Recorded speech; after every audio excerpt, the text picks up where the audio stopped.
एक फतेह केली आहे. आणि खरा होता औरंगजेबाच 2.5 वर्ष तडपडत होता एका विजयासाठी.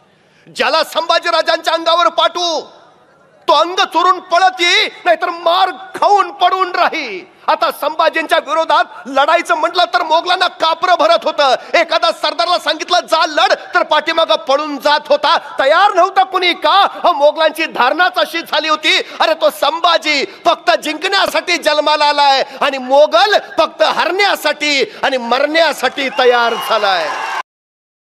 स्वतःच्या कर्तृत्वाचा एक नवा आयाम निर्माण केला. असंख्यांचं उदंड प्रेम ज्यांच्या वाट्याला आलं आणि जे प्रेम इथं आज भरभरून ओसंडताना दिसतंय. असं प्रेम वाट्याला येणं तसं फार दुर्मिळ असतं, पण हे सगळं भाग्य घनश्यामजी लोखंडे यांच्या वाट्याला आलं. या वाढदिवसाच्या निमित्तानं मी सुरुवातीला त्यांना मनपूर्वक शुभेच्छा देतो. खर तर परवा मी बसमधनं प्रवास करत होतो. बस स्टेशनवर उभा होती. माझ्या शेजारी एक सद्ग्रस्त येऊन बसले. 5 मिनिटं झाली. त्यांनी खिशात हात घातला, खिशातनं चिल्लर बाहेर काढली, हातावर घेतली, एकदा नीट मोजली, मग खिडकीतनं बाहेर बघितलं. बाहेर पेपर विकणारा होता, पाणी विकणारा होता, खाद्यपदार्थ विकणारा होता. मला वाटलं त्यांना काहीतरी घ्यायचं असेल, पण ती चिल्लर त्यांनी परत तशीच खिशात ठेवली. 5 मिनिटं झाली. त्यांनी परत खिशात हात घातला, खिशातली चिल्लर बाहेर काढली, परत एकदा हातावर घेतली, परत नीट मोजली, परत खिडकीतनं बाहेर बघितलं, परत चिल्लर खिशात ठेवली. मला काही कळेना. तेवढ्यात कंडक्टर एसटीत आला. त्यांनी दन दन दन बेल वाजवली. त्या बेलचा आवाज ऐकून ड्रायव्हर गाडीत येऊन बसला. त्यांनी गाडी सुरू केली आणि आता गाडी जाऊ द्या म्हणून कंडक्टरनं डबल वेल मारली. तशी गाडी सुरू झाली. गाडी पुढं पळू लागली आणि गाडी जशी पळू लागली तसा सद्ग्रस्तांना परत खिशात हात घातला, खिशातली चिल्लर बाहेर काढली, परत एकदा हातावर घेऊन नीट मोजली आणि त्या धावत्या गाडीच्या खिडकीतनं हात बाहेर काढला आणि पेपरवाल्याला हाक मारली, ए पेपरवाला इकडे ये. पेपरवाला धावत धावत त्या गाडीच्या मागे आला. धावत्या गाडीच्या खिडकीतनं त्यांनी पेपर आत दिला. या सद्ग्रस्तांना चिल्लर त्या धावत्या गाडीतनं त्याच्या हातावर ठेवली. गाडी पुढं पळत राहिली. मला प्रश्न पडला, गाडी 15 मिनिटं एसटी स्टँडवर उभा होती, त्यावेळी यांनी पेपर घेतला नाही, मात्र गाडी धावायला लागल्यावर मग यांनी पेपर का घेतला? मी त्याला विचारलं, म्हटलं पेपरच घ्यायचा होता तर गाडी एसटी स्टँडवर उभा असतानाच घ्यायचा, गाडी सुरू झाल्यावर का घेतला? त्यावर तो म्हणाला, त्याचं काय आहे, माझ्या खिशाची चिल्लर होती, त्यातला 1 रुपया खोटा होता. गाडी उभा असताना त्या पेपरवाल्याला तो खोटा रुपया मी दिला असता तर त्याला कळाला असता आणि त्यांनी लगेच माघारी दिला असता. पण आता गाडी धावत पुढे निघाली, त्याला जरी रुपया खोटा इथे कळलं तरी तो काय आता गाडी मागं पळत येत नाही.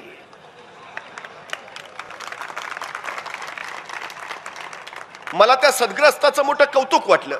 गाडी पळत होती, तो पेपर वाचत होता.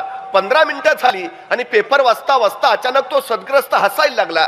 मी म्हटलं आता काय झालं? तो म्हटला काही नाही, त्यांनी पेपर कालचाच दिलाय.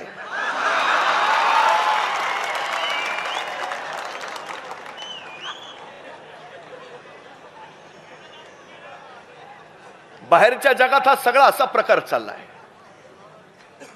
खरी म्हणून खोटी चिल्लर द्यावी आणि वर्तमानपण म्हणून परत भूतकाळच हातावर टेकवावा, अशी काही परिस्थिती आसपास आम्हाला दिसते. या सगळ्या पार्श्वभूमीवर घनश्याम लोखंडे नावाचा एक तरुण बंद्या रुपयासारखा खणखणीतपणे उभा राहतो आणि समाजाला वर्तमानामध्ये भविष्याची दिशा दाखवू लागतो. ही गोष्ट निश्चितपणे कौतुक करण्यासारखी आहे आणि निश्चितपणे त्याचं कौतुक केलं पाहिजे. खर तर इतिहास विसरणारी माणसं इतिहास घडवू शकत नाहीत आणि इतिहास घडवणारी माणसं इतिहास विसरू शकत नाहीत. 350 वर्षापूर्वी छत्रपती शिवाजी महाराजांनी या मातीमध्ये इतिहास घडवला. रायगडावर 32 मनाचं सोनेरी सिंहासन उभा राहिलं आणि लोककल्याणकारी राजे शिवकल्याण छत्रपती म्हणून स्थापित झाले. शेतकऱ्यांचं, कामकऱ्यांचं, कष्टकऱ्यांचं राज्य या मातीमध्ये निर्माण झालं. मातीसाठी लढणारी, मातीसाठी झुंजणारी आणि मातीसाठी मरणारी माणसं या मातीमध्ये उभा राहू लागली. हे या मातीचं सगळ्यात मोठं वैशिष्ट्य. खरं तर असाच एक महामेरू या मातीमध्ये जन्माला छत्रपती शिवाजी महाराजांच्या पराक्रमाचा वारसा घेतलेला आणि छत्रपती शिवाजी महाराजांनी स्थापित केलेलं स्वराज्य संवर्धित करणारा हा योद्धा पिढ्यान पिढ्या इथल्या साऱ्यांना प्रेरणा देत राहिला. पण तरी मी एखाद्या मुलाला प्रश्न विचारतो, संभाजी महाराज कसे होते तुम्हाला माहिती आहे का? तो 2 शब्दात उत्तर देतो, संभाजी महाराज रगेल होते आणि संभाजी महाराज रंगेल होते. या 2 शब्दात संभाजी महाराजांचा इतिहास संपून जातो. खरा इतिहास काय आहे, खरी वस्तुस्थिती काय आहे? नानो आरोपांच्या फैरी संभाजीराजांवर छाडल्या, अनेक गोष्टी संभाजीराजांबद्दल सांगितल्या, पण खरा वस्तुपाठ काय, खरा इतिहास काय? 14 मे 1657 पुरंदरावर एका शिवरत्नाचा जन्म झाला आणि आपल्या ज्येष्ठ पुत्राची याद म्हणून मासाहेब जिजाऊंनी त्यांचं नामकरण केलं संभाजी. बघता बघता संभाजींच्या बाल्यनानी सगळ्यांची मन हरकू लागली, पण त्याचवेळी नियतीनं गलती केली. अवघा 2.25 वर्षाचं वय असताना संभाजी राजांच्या मातोश्री सईबाई महाराणी साहेबांचं निधन झालं. डोईवरनं मातृत्वाचं छत्र हरपलं. पिता शिवाजी राजे तर पाटीला मरद म्हणून मुलुकभर दौड घेणारे पित्याचे छत्राच्या वाट्याला यावी कशी? अशा वेळी सामने आल्या जिजाऊ. अजून दुसरा शिवाजी घडवायचं सामर्थ्य या जिजाऊत नक्कीच आहे संगत. आणि जिजाऊ नावाच्या चालत्या बोलत्या विद्यापीठामध्ये संभाजी राजांचं बालपण सावरलं गेलं. संभाजीराजे चालणं बोलणं शिकले, संभाजीराजे लिहिणं वाचणं शिकले, संभाजीराजे नाना कला नाना विद्याच्या मध्ये तेज तर्रा पारंगत झाले. धर्मशास्त्र, अर्थशास्त्र, नीतिशास्त्र, समाजशास्त्र, राज्यशास्त्र याच्यामध्ये संभाजीराजे पारंगत झाले. 1 नाही 2 नाही 3 नाही 4 नाही 5 नाही 6 नाही 7 नाही 8 नाही 9 नाही 10 नाही 11 12 13 14 15 16 भाषा यायला लागल्या संभाजीराजांना. मराठी येते, हिंदी येते, उर्दू येते, कन्नड येते, तामिळ येते, हिब्रू येते, पाली येते, संस्कृत येते. एवढंच नाही, हेनरी ऑक्झॅंडर लिहून ठेवतो या छोट्या युवराजाला इंग्रजी सुद्धा येते. 350 वर्षापूर्वी माझा संभाजीराजा इंग्रजीत सुद्धा तेज आणि तर्रा तरबेज. नुसत्या या भाषा येतच नाहीयेत, या अनेक भाषांमधून संभाजी महाराजांनी काही काव्यग्रंथ लिहिले. राजकारणाची चर्चा करणारा बुधभूषणम, नायिका भेद, नकशिका तर अध्यात्माची चर्चा करणारा 7 शतक हे ग्रंथ संभाजी महाराजांनी लिहिले. वयाच्या 14व्या वर्षी संस्कृत मधून बुधभूषणम नावाचा ग्रंथ लिहिलेला संभाजी महाराजांनी या बुधभूषणम मध्ये श्री गणेशाचं वर्णन संस्कृत मधून केलंय. काय लिहितात संभाजी महाराज? पद पदम पत्र समचरण जंग जमिकन ककर बाकर ना विललित कबीर उदर लंबित विशालवर उर दीर्घ मुंडी कर देत चारी फल एक दंतर सुंड लवत हरी जात सकल मल. वयाच्या 14व्या वर्षी संस्कृत मधून श्री गणेशाचं संभाजी महाराजांनी केलेलं हे वर्णन आहे. बुद्धीची आवड जोपासलीच, पण त्याचवेळी व्यायामाची आवड सुद्धा जोपासली. मलकाम भालाफेक, दानपट्टा, घोडेस्वारी, तलवारबाजी याच्यामध्ये संभाजीराजे माहिर झाले. तत्कालीन काळात घोड्याला बेभान पळवणारा आणि रणांगणावर एका पायावर वळवणारा एकाच योद्धा होऊन गेला. त्या योद्ध्याचं नाव होतं संभाजी. ही कला परत दुसऱ्या कुणाला कधी जमलीच नाही. बघता बघता 8.5 वर्ष वय झालं संभाजीराजांचं आणि त्याचवेळी महाराष्ट्रावर मिर्झा राजा जयसिंगाचं आगमन झालं. शिवरायांना नाईलाजानं तह करावा लागला. पुरंदर असा 23 किल्ले बहाल केले गेले. पण त्याच वेळी मिर्झा राजा पुटपुटला. शिवाजीराजे आपले पुत्र संभाजी आमच्याकडे ओलीस म्हणून राहतील आणि कडाडले राज नाही मिर्झा, हे राजकारण नव्हे. आणि छदमी हसत मिर्झा म्हणाला, शिवाजीराजे हे राजकारणच आहे. आणि वयाच्या 8.5व्या वर्षी संभाजीराजे मोगलांकडे ओलीस राहिले नव्हे. वयाच्या 8.5व्या वर्षी संभाजीराजांचा प्रत्यक्ष राजकारण प्रवेश झाला. यथा काल औरंगजेबानं मनसबी धाडल्या. शिवाजीराजांना 5000 तर संभाजीराजांना 7000 मनसबदार बनवलं गेलं. म्हणजे पित्यापेक्षा पुत्राला 2000ची मनसब अधिक. जणू त्या औरंग्याला आधीच कळालं होतं की पित्यापेक्षा पुत्र सवाईच निपजणार आहे. पण त्याच वेळी औरंगजेबाचा 50वा वाढदिवस आग्र्याला मोठ्या थाटात साजरा होणार होता. सगळ्या मनसबदारांना आमंत्रण धाडली गेली आणि मनसबदार म्हणून त्या आमंत्रण जसं शिवरायांना आलं तसं मनसबदार म्हणून त्या आमंत्रण संभाजीराजांना सुद्धा आलं. आता जावं तर लागणार, मनसबदार म्हणून आग्र्याला पोहोचावं तर लागणार. पण त्याच वेळी शिवरायांना प्रश्न पडला, कसं न्यावं शंभूंना? 8.5 वर्षाची उमर आहे. या उमरीत हा प्रवास सगळा झेपेल? ऊन वारा वादळ पाऊस अरे कशी टक्कर घेईल? पण त्याच वेळी शिवरायांच्या लक्षात आलं, संभाजी म्हणजे एकट्या शिवाजींच्या पोटाला पोर नाही, तो सह्याद्रीच्या कुशीत आणि महाराष्ट्राच्या मुशीत जन्माला आलेला मराठ्याचा पोर आहे. ते धैर्य ते शौर्य त्याच्या टाई आहेच. पण या निमित्ताने संभाजीराजांना मोगली रियासतीचा, मोगली दरबाराचा, मोगली राजकारणाचा अगदी जवळून अभ्यास करता येईल म्हणून शिवरायांनी त्यांना सोबत घेतलं. आणि या मुलकापासून आग्र्या मुत्रेपर्यंतच्या मुलकापर्यंतचा तो वैराण वनवास भोगत संभाजीराजे शिवरायांसोबत आग्र्यात पोहोचले. या तगाला औरंगजेबाच्या दरबारात हजर सुद्धा झाले, पण इथंच औरंगजेबानं जहरी चाल टाकली. शिवाजी राजांना मागच्या रंगेत उभा केलं आणि महाराष्ट्राचा स्वाभिमान उफाळला. भर दरबारात शिवाजी महाराजांनी औरंगजेबाला फटकावलं. असा अपमान शहनशाह हिंदुस्तान गाजी औरंगजेबचा कुणी केला नव्हता. तो सह्याद्रीच्या नरसिंहानं केला आणि राजे तिथून तडक निघाले. त्या दिवसापासून शिवाजीराजे औरंगजेबाच्या दरबारात कधी गेले नाहीत. मात्र शिवाजी राजांचे प्रतिनिधी म्हणून संभाजीराजे मात्र औरंगजेबाच्या दरबारात येत जात राहिले. एके दिवशी भर दरबारात औरंगजेबानं या 9 वर्षाच्या शंभूराजांना विचारलं, संभाजीराजे, आपण उत्तम कुस्ती खेळता असं मी ऐकून आहे, आपण उत्तम मल्लविद्या जाणत असं मी जाणून आहे. मग संभाजीराजे, आमच्या दरबारात सुद्धा चांगले चांगले मल्ल आहेत, आमच्या दरबारातल्या एखाद्या मल्लाशी कुस्ती खेळाल का? तसा 9 वर्षाचा छवा कडाडला. आम्ही फक्त आमच्या लायकीच्या मल्लाशीच कुस्ती खेळतो आणि तुझ्या दरबारात माझ्या लायकीचा एकही मल्ल नाही. सबब हे महाराष्ट्राचं पाणी होतं. 9 वर्षाच्या संभाजीराजांनी औरंगजेबाला आपल्या स्वाभिमानाची चुणूक दाखवली होती, पण त्याच वेळी औरंगजेबाची जहरी चाल शिवाजीराजांच्या गळ्याभोवती आवळत निघाली होती. शिवरायांना ठार मारायचाच बेत होता. शिवरायांना बाहेर पडता येत नव्हतं, पण सुटकेच्या चाली टाकणं तर गरजेचं. अखेर सुटकेच्या चालीच्या सगळ्या जबाबदाऱ्या शिवाजी महाराजांनी संभाजीराजांवर सोपवल्या आणि औरंगजेबाच्या महालापासून ते कुंभाराच्या वाड्यापर्यंत या सगळ्या चाली 9.5 वर्षाच्या संभाजीराजांनी लीलया पेरल्या. आणि एके दिवशी जे स्वप्नातही शक्य होणार नाही ते सत्यात उतरवून महाराष्ट्राचा नरसिंह निसटला. औरंगजेबाच्या हातावर तुरी देऊन निसटला, पण आपल्या एकुलत्या एक पुत्राला मागं ठेवून, संभाजीराजांना मागं ठेवून. यावेळी का पित्याचं काळीज व्याकुळ नसेल, जीव गलबला नसेल? अरे 9 वर्षाचं पोर आहे, कसं ठेवावं मागं मरणाच्या दारात, मृत्यूच्या गोटात? जर काय भलतं सलतं झालं तर? आणि त्याही पेक्षा त्या आई निरोपाच्या क्षणी इवल्याशा शंभूनी विचारलं असतं राजांना, आबासाहेब आम्हाला सोडून एकटेच जाणार? अरे दर्या सुद्धा हटला असता, मागं धरणीकंप झाला असता, कोसळला असता आभाळ, जर विचारलं असतं शंभूनी, आबासाहेब आम्हाला सोडून एकटेच जाणार? पण त्या आई निरोपाच्या क्षणी हा 9 वर्षाचा पोर आपल्या पित्याचा हात हातात घेऊन सांगत होता, आबासाहेब आमची फिकीर करू नका, आमच्यापेक्षा महाराष्ट्राला आपली गरज आधी काय, आपण बिंदो किया. आणि पित्याला कळून चुकलं, पुत्र जाणता झालाय. याचा काल राजे राजगडावर पोहोचले आणि राजगडावर पोहोचल्या राजाने वार्ता उठवली, वाटेत संभाजीराजांचं निधन झालं.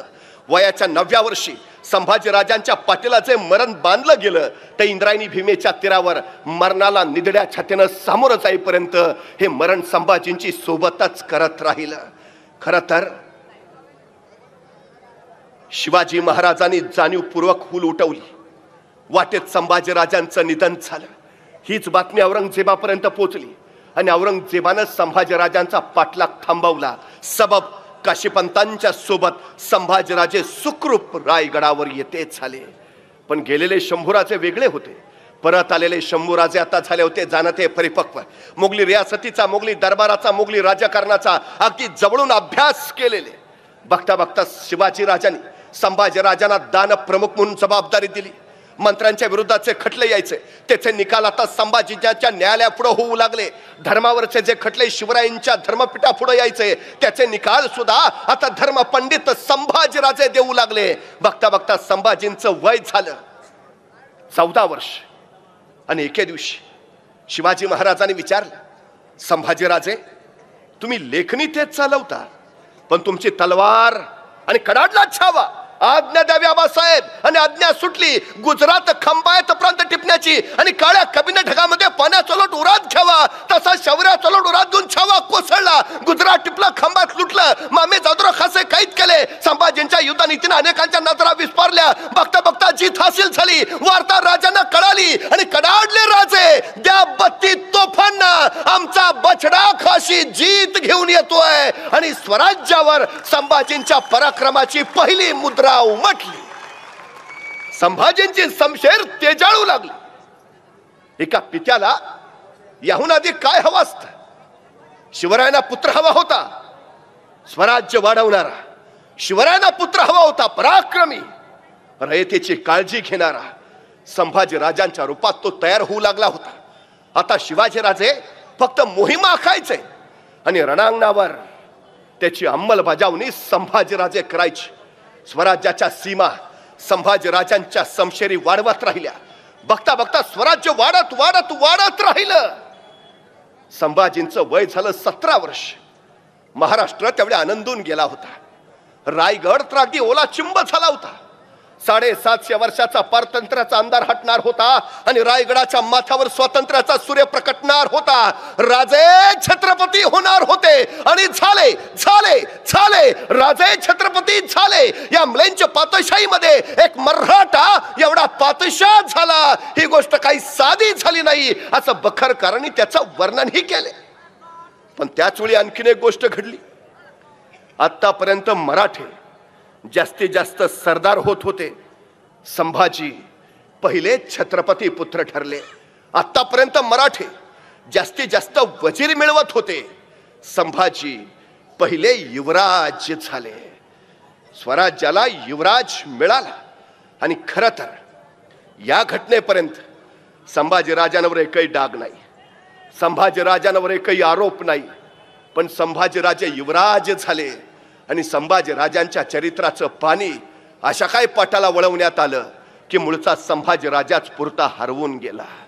खरं तर दादा कोंडकेंच्या चित्रपटात एक गाणं आहे, चंदनाच्या पाटावर सोन्याच्या ताटावर मोत्याचा घास तुला भरवीन ग. आम्हाला बरं वाटतं. चंदनाचा पाट आहे, सोन्याचं ताट आहे, मोत्याचा घास आहे आणि भरवायला ते म्हणल्यावर आनंदच आहे. पण हेच गाणं माझ्यासारख्यानं जरा वेगळ्या पद्धतीनं म्हटलं, बाबळीच्या पाटावर जर्मनच्या ताटावर हायब्रिडचा घास तुला भरवीन ग. ऐकायलाही बरं वाटत नाही, बोलायलाही बरं वाटत नाही, खायलाही बरं वाटत नाही. इथल्या चित्रपट निर्मात्यांनी, नाट्य निर्मात्यांनी, कथा कादंबरीकरांनी आमची नेमकी हीच आवड जोपासली आणि जन्माला आलेल्या संभाजी राजांबरोबर कधीही न जन्माला आलेली पात्र चिटकवली. संभाजी नाटकाचे हिरो आहेत, मग नाटकात एखादी नटी पाहिजे, त्याशिवाय नाटक कसं चालणार. संभाजी चित्रपटाचे हिरो आहेत, मग झाडामागं गाणी म्हणत पाळणारी एखादी हिरोईन पाहिजे, त्याशिवाय चित्रपट कसा चालणार. आणि मग या त्यांच्या कथा कादंबऱ्या नाटकाने चित्रपटाच्या पूर्णत्वासाठी संभाजी राजांबरोबर काही नायिका आल्या. मग ती मोहित्यांची मंजुळा, थोरातांची कमळा, ती गोदावरी, ती तुळसा, ती दुर्गा, या सगळ्यांमध्ये यातलं एकही स्त्री पात्र या सृष्टीमध्ये कधी जन्मालाच आलं नाही. ही सगळ्यात महत्वाची वस्तुस्थिती आहे. चुकूनही नाही, विषयच नाही. एक चित्रपट आम्हाला दाखवला जातो थोरातांची कमळा नावाचा, आधी मध्ये लागतो दूरदर्शनवर. काय दाखवलं त्यात? संभाजी महाराज त्या थोरातांच्या कमळावर जबरदस्ती करतात आणि तो आघात सहन न झाल्यामुळे थोरातांची कमळ आत्महत्या करते. चित्रपटाच्या शेवटी पडद्यावर तिची समाधी, वर्णनिवेदन, हीच त्या थोरातांच्या कमळाची समाधी जिच्यावर संभाजी राजाने अत्याचार केले आणि तिनं याच ठिकाणी आत्महत्या केली. ती समाधी शोधायला मी पन्हाळ्यावर गेलो, समाधी शोधून काढली, इतिहासाची पानं चाळली. इतिहास संशोधक वैद्य गुळवणी यांनी त्याच्यावर चांगला प्रकाश टाकलाय आणि सगळं बघितल्यावर मग लक्षात आलं ही जी थोरातांच्या कमळाची म्हणून समाधी दाखवली जाते ती समाधी थोरातांच्या कमळाची नव्हे, ती समाधी आहे सरदार यशवंतराव थोरात आणि त्यांच्या पत्नी गोंडाबाई थोरात या दोघांची. तर आम्ही म्हटलं कुठून त्या चित्रपटाच्या निर्मात्याला शोध लागला असेल ही थोरातांच्या कमळाची समाधी, त्याच्यावर काय लिहिलंय ते वाचलं, आश्चर्याचा धक्का बसला. थोरातांची कमळा निधन पावल्याचं साल लिहिलं होतं 1698 साल आणि संभाजी राजांचा मृत्यू झालाय 1689 साली. म्हणजे संभाजी राजांच्या मृत्यूनंतर 9 वर्षांनी थोरातांची कमळा मेली. मग त्याच्यावर नंतर 9 वर्षांनी जबरदस्ती करायला संभाजींचं भूत गेलं होतं का? पण हा साधा प्रश्नही आम्हाला कधी पडला नाही. उघड्या डोळ्याने आमचाच राजा बदनाम होताना आम्ही बघितला, आमच्या मनात प्रश्न शिवला नाही. अरे ज्या जिजाऊनी शिवाजी राजांना घडवलं त्याच जिजाऊंच्या तालमीत हा संभाजी राजा तयार झालाय, असा असेल कसा? तो औरंगजेबाचा मुलगा अकबर आपल्या बापाविरुद्ध वैर घेऊन बापाशी भांडायचं म्हणून मदत मागायला आला तो थेट महाराष्ट्रात, कारण त्याला माहिती आहे उभ्या हिंदुस्थानात औरंगजेबाशी टक्कर घेईल असा एकच योद्धा आहे आणि त्या योद्ध्याचं नाव आहे संभाजी. तो इथं आला रायगडाच्या पायथ्याला पाली, इथं दोघांची भेट झाली आणि या पालीच्या भेटीत संभाजी राजांनी या अकबराला एक मोत्याचा कंटा भेट म्हणून दिला, मैत्रीचं प्रतीक म्हणून. आणि संभाजी महाराजांनी दिलेला हा मोत्याचा कंटा या नादान अकबरानं एका नर्तकीला देऊन टाकला. ही वार्ता संभाजी महाराजांना कळाली आणि संतापले संभाजीराजे. ज्याला मैत्रीची कदर नाही त्याच्याशी पदर आम्हाला जोडायचाच नाही. फेलफोर त्याच्या सवलती बंद करा तुरंत. का नातच तोडलं संभाजीने अकबराबरोबर? का? कारण आपण दिलेला मोत्याचा कंठा त्या नादान अकबरानं नर्तकीला दिला. ही साधी गोष्ट ज्याला सहन होत नाही तो स्वतःच्या चारित्र्याबद्दल कसा असेल? जेवढं शिवरायांचं चारित्र्य शुद्ध आणि स्वच्छ आहे तितकंच संभाजी राजांचं चारित्र्य सुद्धा शुद्ध आणि स्वच्छच आहे. ही गोष्ट आम्ही लक्षात घेतलीच पाहिजे. अनेकांनी आरोप केले संभाजीराजे व्यसनी. अहो काय काय नाटकात त्यांची एंट्रीच हातात ग्लास घेऊन. कुठनं शोध लागले? आमच्या साताऱ्याला एक इंग्रज गव्हर्नर होता ग्रँड डफ. त्यांनी पहिल्यांदा मराठ्यांचा इतिहास लिहिला. हा इतिहास लिहिताना औरंगजेबाच्या दरबारी असणाऱ्या खापीखानाच्या लिखाणाचा त्यांनी आधार घेतला. आता खापीखान संभाजीराजांचं वर्णन करताना काय म्हणतो?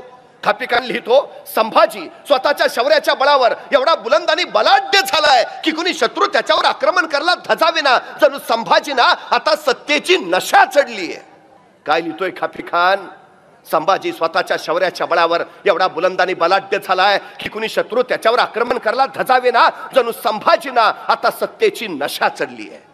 ग्रँडअपनं याचंच इंग्रजीत भाषांतर केलं. सत्तेची नशा चढलेला राजा, intoxicated with the wine of folly and pride. भाषांतर अगदी बरोबर आहे. सत्तेची नशा चढलेला राजा, intoxicated with the wine of folly and pride. पण आपल्या लोकांचं इंग्रजी चांगलं. त्यांनी वाचलं एन्टॉक्सिकेटेड विथ द वाईन घेत होते संभाजी. ग्रँडअपनं लिहिलंय. अरे काय प्रकार आहे? आणखीन एक सांगितलं म्हणे संभाजी महाराजांनी पोर्तुगीजांना पत्र पाठवलीत. काय? आम्हाला दारूची 2 पिंप पाठवून द्या. मागवलं असेल स्टॉक. अरे पण मागवलेली दारू प्यायची नाही, ती तोफेला लागणारी दारू आहे. हे जर तुम्हाला कळत नसेल तर तुम्ही लिहिताना घेतलेली का त्याचं संशोधन झालं पाहिजे. सुपारीच्या खंडाचं व्यसन नाही संभाजी महाराजांना. सुपारीच्या 9 वर्ष ज्यांनी स्वतःच्या गर्दनीवर महाराष्ट्र पेलून धरला. 9 वर्ष शिवछत्रपतींचं स्वराज्य जो संवर्धित करत राहिला तो छावा असा असेल कसा? आणि हा दिलेर खान आदिलशाहीशी युती करून स्वराज्यावर हल्ला करायच्या बेतात आहे. आता मोगल आणि आदिलशाही जर दोघं एक झाले तर स्वराज्य संकटात पडणार होतं. त्यामुळे कसल्याही परिस्थितीत मोगल आणि आदिलशाही यांची युती होऊ न देणं हे शिवरायांपुढचं पहिलं महत्वाचं काम होतं. एका विलक्षण युक्तीची गरज होती आणि महाराजांनी तीच चाल टाकली. शिवाजी महाराजांनीच संभाजींना दिलेर खानाकडे पाठवलं. आता संभाजीच दिलेर खानाकडे गेले आणि संभाजींनी दिलेर खानाचा रोख स्वराज्याच्या ऐवजी आदिलशाहीकडे वळवला. आदिलशाहीच्या पायाखालची वाळू सरकली आणि तो सरळ शिवाजी महाराजांना शरण आला. गोळकोंडा आधीच संभाजींनी पायाशी आणला होता. आता आदिलशाह आला म्हणजे दक्षिणांची दक्षिण दक्षिणेत राहावी. हा शिवरायांचा डाव यशस्वी झाला आणि या यशस्वीतेचे मानकरी होते संभाजीराजे. हे जे केलं सारं ते संभाजीराजांनी. संभाजींनी दिलेर खानाकडे पळून जाणं ही शिवाजी महाराजांचीच राजकीय चाल होती आणि स्वराज्याच्या हितासाठी संभाजी महाराजांनी ती जबाबदारी पार पाडली. ही वस्तुस्थिती. आता काय काय लोक म्हणतात पण शिवाजी महाराजांचं राजकारण असंच राहिलंय. ते गणेवाडीला जातो म्हणून सांगतात, सुरतेची लूट करून येतात. ते संभाजींचं निधन झालं म्हणून सांगतात आणि संभाजींना सुखरूप रायगडावर घेऊन येतात. शिवाजी महाराजांच्या राजकारणाच्या ज्या ज्या जबाबदाऱ्या संभाजीराजांच्या शिरावर पडल्या त्या साऱ्या संभाजीराजांनी लीलया पेलल्या. ही सगळ्यात मोठी वस्तुस्थिती आहे. आणखीन एक आरोप केला जातो, संभाजीराजे पन्हाळ्यावर कैदेत होते त्यामुळे ते शिवाजी राजांच्या मृत्यू प्रसंगी उपस्थित नव्हते. राजारामाच्या लग्नाला हजर नव्हते. वस्तुस्थिती काय? संभाजी महाराज उभ्या आयुष्यात कधीही कैदेत नव्हते, अजिबात नाही. मग ते राजारामाच्या लग्नाला का नाही आले? ते शिवाजी महाराजांच्या मृत्यू प्रसंगी का उपस्थित नव्हते? याचं कारण असं, त्यावेळी संभाजी महाराज बुर्हानपुराच्या स्वारीत लढण्यात गुंतलेले होते आणि लढणाऱ्या माणसाला कुणाच्या लग्नाची अथवा आजारपणाची बातमी दिली जात नाही. का देणार होते बातमी? आणि बुर्हानपुरात लढता लढता संभाजीराजे असे म्हणले असते शत्रूला, जरा थांबूया का 2 दिवस लढाई, भावाचं लग्न आहे उरकून येतो आणि मग राहिलं लढतो. अरे काय चाललंय? बुऱ्हाणपुरात लढण्यात गुंतलेत म्हणून ते लग्नाला नाहीत. साधारण मार्चच्या शेवटच्या आठवड्यात संभाजीराजे परत आलेत आणि 3 एप्रिल 1680 शिवरायांचं निधन झालं. सारा महाराष्ट्र कोसळून पडला. संभाजीराजे त्यावेळी पन्हाळ्यावर आहेत. धर्मशास्त्र असं सांगतं की नवा राजा केल्याशिवाय जुन्या राजाचं प्रेत दहन करता येत नाही. संभाजीराजे परत येतो उशीर झाला असता म्हणून तातडीनं राजारामाला मंचकारोहण करून शिवाजी महाराजांचे अंत्यविधी करण्यात आले. पण याच वेळी रायगडावर काही कुटील मंत्र्यांनी डाव आखला. संभाजी शौर्यशाली, संभाजी पराक्रमी, संभाजी धर्मपंडित, संभाजी तत्वज्ञ, संभाजी शिवाजीराजे हयात असतानाच आपल्याला जुमानत नव्हते. आता जर छत्रपती झाले तर आपलं अस्तित्वच राहणार नाही अशी भीती काही मंत्र्यांना वाटली आणि त्यांनी पन्हाळ्यावर संभाजींना कैद करायचा डाव घातला. हंबीरराव मोहितेंना निरोप धाडला. आता हंबीरराव म्हणजे सोयराबाईंचे सख्खे बंधू, राजाराम म्हणजे हंबीररावांचा भाचा. कुठल्या मामाला वाटणार नाही आपला भाचा गादीवर येऊ नये. हंबीरराव मदत करतील. सगळं मंत्रिमंडळ हंबीररावांकडे गेलं. हंबीरराव मदत करायला तयार झाले. कैद करायला पन्हाळ्यावर पोहोचले आणि इथंच हंबीररावांनी उलटवला. आलेल्या सगळ्या मंत्र्यांना काढण्या चढवल्या. संभाजीराजांच्या पुढे कैद करून हाजीर केलं आणि कडाडले खंबीर हंबीरराव. ही घ्या नादान हरामजाद माणसं. राजा जाऊन अजून 11 दिवस नाही झाले आणि त्यांच्या पोटच्या गोळ्याला कैद करायला आली. ही घ्या ताब्यात. सगळे फितूर कैद केले. रायगड बिनघोर केला आणि मग संभाजी महाराज रायगडावर पोहोचले. शिवरायांचे अंत्यविधी सुद्धा नीट झाले नव्हते. संभाजी महाराजांनी ते पुन्हा केले. रायगडावर श्री शिवछत्रपतींची समाधी उभारली. रायगडाची घडी नीट बसवली आणि शिवछत्रपतींच्या मृत्यूनंतर तब्बल 9 महिन्यांनी संभाजी राजांनी स्वतःला राज्याभिषेक करून घेतला. संभाजीराजे स्वराज्याचे दुसरे छत्रपती झाले. पण त्याच वेळी महाराष्ट्राचा आभाळ मात्र काळवंडलं होतं. शिवाजी महाराजांच्या मृत्यूचा फायदा उठवत स्वराज्य जिंकावं असा घाट शत्रूंनी घातला होता आणि या साऱ्यांना पुरून उरणारा छावा स्वराज्याचा घाट बांधण्यासाठी धडपडत होता. दरबारात बसले होते संभाजी आणि एके दिवशी संभाजीराजांनी सरसेनापती हंबीररावांना विचारलं, मामासाहेब स्वराज्याचा घाट बांधावा म्हणतो पण औरंग्याचा इथाट उतरला पाहिजे. मामासाहेब जागा काढा मोक्याची. आणि कडाडले हंबीरराव, राज एक जागा आहे मोक्याची. मुघलाचं नाकच जणू. कोण जागा? राजा बुऱ्हाणपुरा. दार उल्क मुल्क दख्खन बुऱ्हाणपुरा. बुऱ्हाणपुरा म्हणजे दख्खनेतली औरंगजेबाची राजधानी. एखाद्या सुंदरीच्या गालावर तीळ शोभावा असा बुऱ्हाणपुरा शोभतो राजा बुऱ्हाणपुरा म्हणजे मधाचं पोळ आणि कडाडला छावा. मग हे मधाचं पोळ आता कोळ्याचं जाळं झालं पाहिजे. आणि बघता बघता मराठी फौजा सुसाट सुटल्या. बुऱ्हाणपुरा लुटलं. 17च्या 17 पुरे पुरते धुतले. एखाद्या सुंदर बागेचं रोपडं डोळ्यात साठवावून पापणी मिटावी आणि पापणी उघडून बघावी तर पुढे स्मशान दिसावं अशी बुऱ्हाणपुऱ्याची पूर्ती वाताहात झाली. संभाजी महाराजांनी बुऱ्हाणपुऱ्याचा पुरता कोळसा पुरा केला आणि औरंगजेब संतापला, बेभान संतापला. त्या शिवाजी राजांनी हयातभर आमच्याशी वैर केलं पण त्या शिवाजी राजांनी माझ्या बुऱ्हाणपुराला कधी हात नाही लावला. पण हा त्याचा छावा काल गादीवर बसला आणि आज त्यांनी तडक बुऱ्हाणपुराला हात घातला. याल्ला जणू शेपटीवर पाय पडला.